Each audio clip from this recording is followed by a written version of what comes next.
Respected dear family members, we were explaining about the fundamentals, the foundation stones of Sanatana Dharma, and many people know pretty well about Dwaitha and Advaitha. Unfortunately or fortunately, relevantly or irrelevantly, many people used to say Dwaitha and Advaitha are different, or they are opposite to each other, they are non-complementary to each other, and so on. But their way of explanation used to be very casual way. But Dwaitha and Advaitha are complementary to each other, not conflicting to each other, cooperating and coexisting. Dwaitha and Advaitha are just like two sides of the same coin.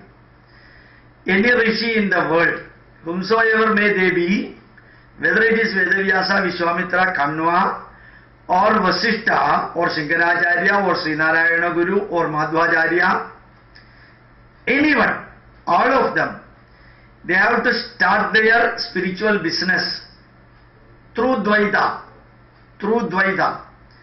And when they get elevated themselves, then they will reach the level of Advaitha. When they reach the level of Advaitha, they will never disown or discard the Dwaitha approach also, because they are complementary to each other. Now, how can we explain Dwaitha and Advaitha? Very simple. Suppose you have got different types of fruits. Banana is there, guava is there, orange is there, pineapple is there, or pomegranate is there, jackfruit is there, mango is there. All these fruits are different. For a common man, all these fruits are different. They have got different size, different shape, different smell, different taste, and different nutritional component, and so on. But when you go deep into these fruits, you will know that all these fruits are composed of protein, fat, carbohydrate, and some sugars, plus micronutrient. Protein present in all these fruits, fat present in all these fruits, and carbohydrate present in all these fruits are generally the same. Now suppose you are going down further, deeper and deeper. All the components of all these fruits are made of molecules. All these molecules are composed of carbon, hydrogen, nitrogen, oxygen. No other element can be present in that. Carbon, hydrogen, nitrogen, oxygen. So, when the fruits were entirely different, they came nearer when we started explaining their components. They came further nearer when we start explaining the atoms present in that.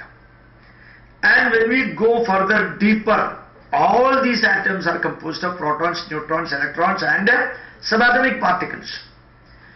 So, all these fruits are composed of atomic particles. There again unification comes, unity comes, resemblance comes.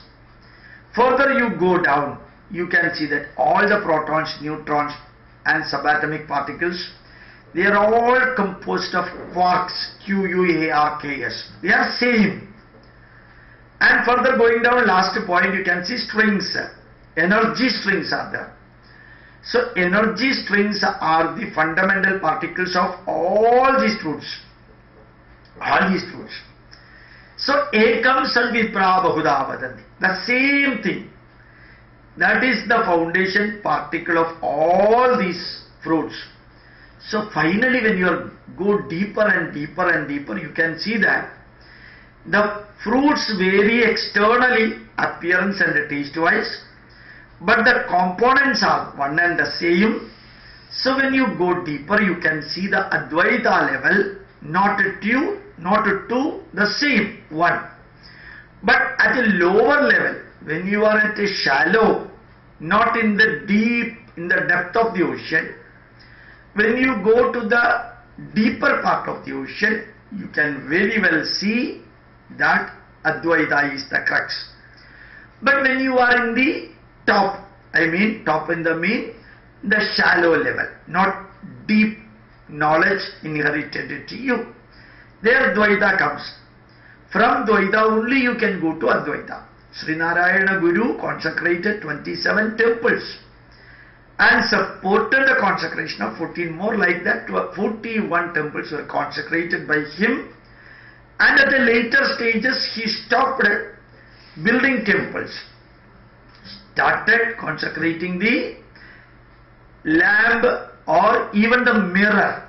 Finally he said, I am the knowledge, I am the awareness. I am not this body, I am not this dress, I am not this eyes, I am not this mouth. I am the awareness. Prajnanam Brahma. The message of Aitareya Upanishad coming from Rigveda. So, Dwaitha is a lower level and Advaitha is higher level. Reverse when I talk, Dwaitha is shallow or in the surface, Advaitha is the deepest point. Thus Dwaitha and Advaitha are not contradictory to each other, they are complementary to each other. They, starting from 1 to 100, one is not contradictory to 100. They are complementary to each other. Thus we should know what is Dwaitha. Dwaitha, whatever we are seeing in the external world, they are all Dwaitha. You have got North Pole and South Pole, you have got males and females, you have got carbon, hydrogen, nitrogen, you have got mango fruit and pineapple fruit, you have got different type of things. But when you go deeper and deeper and deeper, you can see that finally the unified theory will be coming, and everywhere we are one and the same. Thus we have to move from Dwaitha to Advaitha. That is perhaps the reason why temples are not very important for Hindus, because from the level of temples you have to move forward to a state where you are worshipping the divine power without an idol. That is the need. That is the need. But generally for a common man, temple worship and temple associated rituals are all good. Need not go to the Advaita level. That is meant only for the rishis. Thank you very much. My pranams to you.